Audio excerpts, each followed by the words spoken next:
Hey there, viewers, and welcome back to the Self-Made Auto Channel. That's a 2016 Chevrolet. It's a Canyon. It's actually a GMC. It's all the same. It's got the big 3.6, and the money light's on. People want to know what's up. Seems to start running drive fine, which I find kind of odd considering the code that's in it. So I'm not sure what its strategy is. I scanned her out. Of course, she's littered full. We got 13 codes.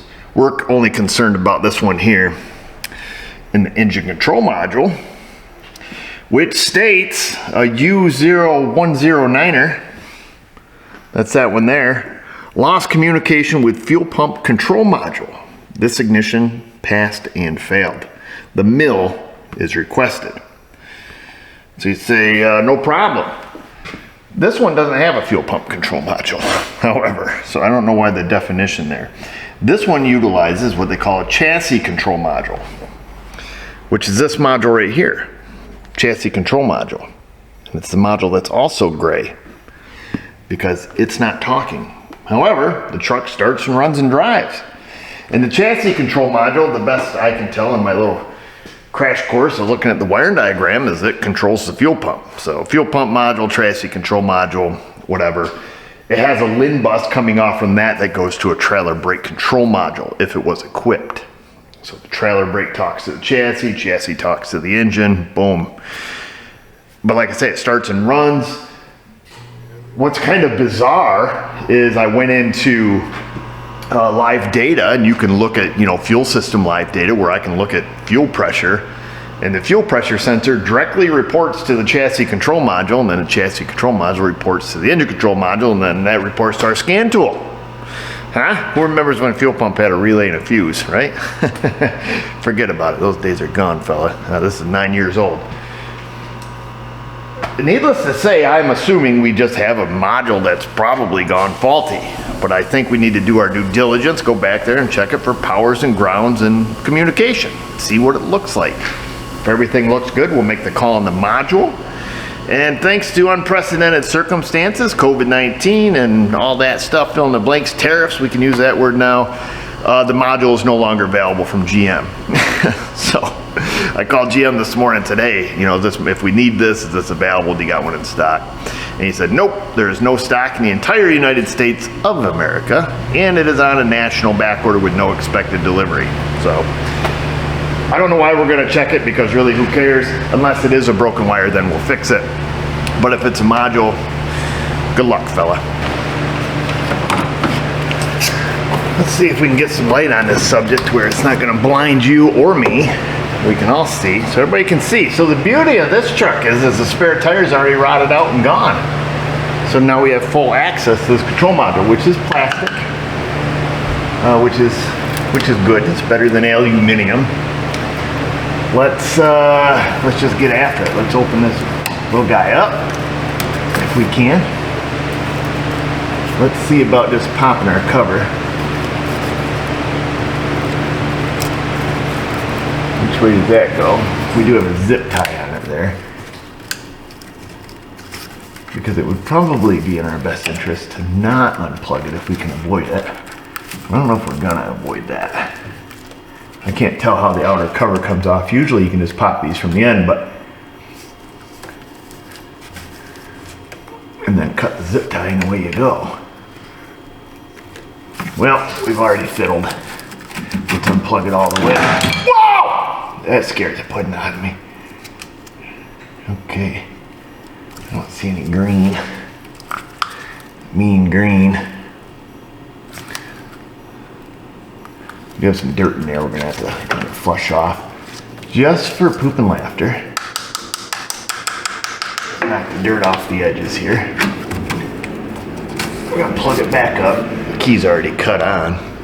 And I'm gonna check with the scan tool here to see if we can talk to the chassis module. Just out of curiosity, and no, we still have a no comm situation. Okay, good. So unplugging it and plugging it back in did not fix it. I don't know what to do now then. Yes, we do. Yes, we do. Let's get this cover off.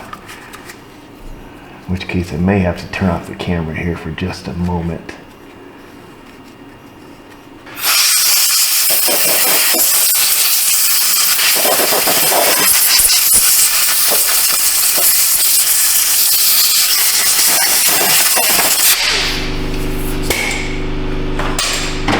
Okie dokie.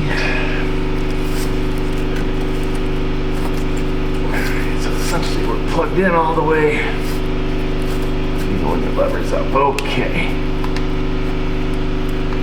No obvious problem jumping right out to us. Let's just again make sure we have no communication. Always good to check, especially if you're fiddling. Yep, we still have a no communication situation. All right. Like I say, what's interesting is the fact that the truck runs. Okay, so now what we're gonna do, take our glasses off so we can see. We're gonna just use the old Autel here. We're gonna go in to our quick links and we're going to go into the true speed selection here. I've got to select my model here. Let's get a diagram. Canyon 4WD. This is the motor service software that you can purchase on the Autel. We're going to go to diagrams. We want wiring diagrams. Engine schematics. Ours is a 3.6. So it's going to be this one here. Fuel injectors, fuel pump controls. That one there. And here is our module. And that appears to be a complete diagram. So that's good. So we have two. I don't know how to run this thing. Enhance. Enhance, enhance, enhance. That's too much. Okay, enhance. We have two powers. Red with violet and violet with gray. Pin 1 and pin 21. And then we have a ground right there. Pin 25, and she's black. And then must be serial data wake up here. Violet with yellow, I'm assuming. This is some kind of control circuit from the engine module there. Wires going to our pump, our fuel pressure sensor inputs, 5-volt output. Like I said, I know that stuff works. And then this also controls the active grill shutter. Because why not? Oh gosh. Okay, powers and grounds. Let's do powers and grounds. Red, violet. Pin 21, pin 1, and pin 25. Is this red with violet? That is red with violet, and this one's black. What's the other one up there? Wait a minute. Wait a all dang minute now. Is that one black as well? That is black. Black with green. Wonder what the black or green is. That must be the fuel pump output is what I'm guessing. Black with light green is the output to the pump. Gray is the other output to the pump. Okay, so we want red with violet, black, and then violet with gray. We should have power here. If we have to have power here, otherwise the car wouldn't run. Oh my gosh, that's so bright. Okay, and then we're looking violet with gray. It's gonna be a smaller wire. Set this down before I burn my chin. Violet with gray. That's violet with yeller. Old yeller. There's a violet with gray. That's a violet with gray right in there. So we're 1, 2, 3, 4 in. Second row up. And I don't even know which holes I go into. 1, 2, 3, 4. Oh, those are tiny. I think they're going to be tinier than our prober. 1, 2, 3, 4. Yes, sir. They're going to be tinier than our probe, so we're just going to go like this. We're going to very gingerly back probe right next to the weather pack. There's that one. And then into the ground. And that is our other ignition source. Both nice and bright. Okay, that's pretty well it. I guess we will check for serial data wake up. We're going to have to get a different apparatus for that, and that one's going to be violet with yellow. That's going to be this wire here. And I do not know right offhand if that's a constant feed. We will check that with a meter. We will also check that plugged in. So there is a load in place. Stand by. Stick our little meter there. We're going to back probe the ground. Our ground is back probed. Expect to see 11 to 12 volts on this, I would guess, or full on battery voltage. Let me change my scaling here. Actually, we're just going to go to monitors. We're going to go to monitors, and then we're going to go to volts average. Okay. And we'll change our time basis here so you guys can see it. And then we'll change it to 5 volts per division, and we have an average voltage on that wire of 13.6. So we have our wake up. Why don't you put on a little makeup? I'm gonna go full chop suey on you here. Let's see. Now, what we need to check is just our serial data wires, light blue, white, light blue, white. It's gonna be our light blues and our whites. We're gonna make sure that we have COM. And, oh, we could have left that right in there, fella. So 2 of these. So GM, the beauty of the GM data network, if GM does one thing that's unique, it is the way they run their data network. So instead of your typical trunk and branch style system, GM uses more of a loop configuration. So we have communication to the module, through the module, out of the module, which makes network diagnostics wonderful. Good job on General Motors for that one. And they're one of the very few car companies that do that. So let's just check if we have COM in. We have COM coming in and COM coming out. Let's see. Let's see who we've been talking with, who we've been dealing with.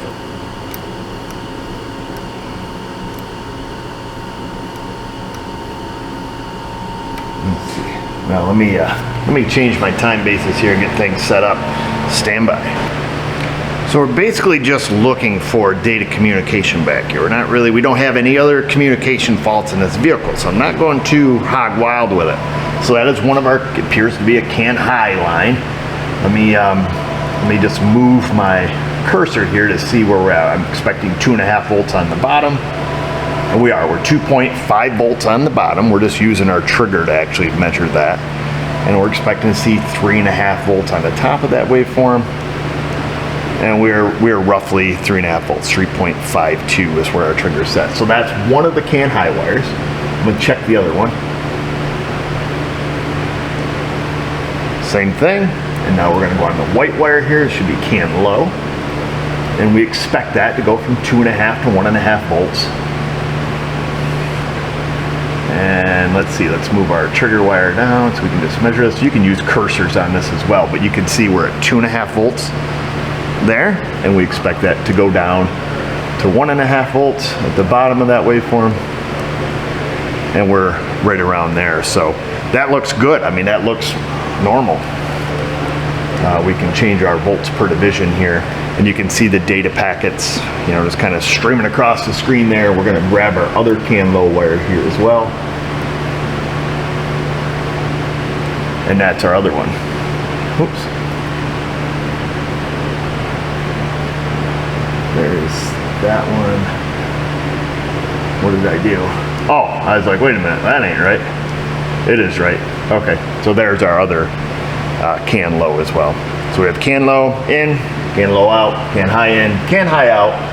We have power, we have grounds.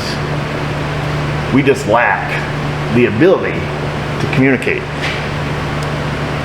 And it is, and can only be, a bad module. There's no other reason.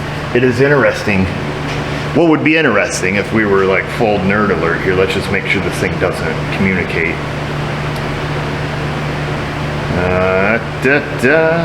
Chassis control module. And survey says failure to communicate. Okay, so we still can't talk to it.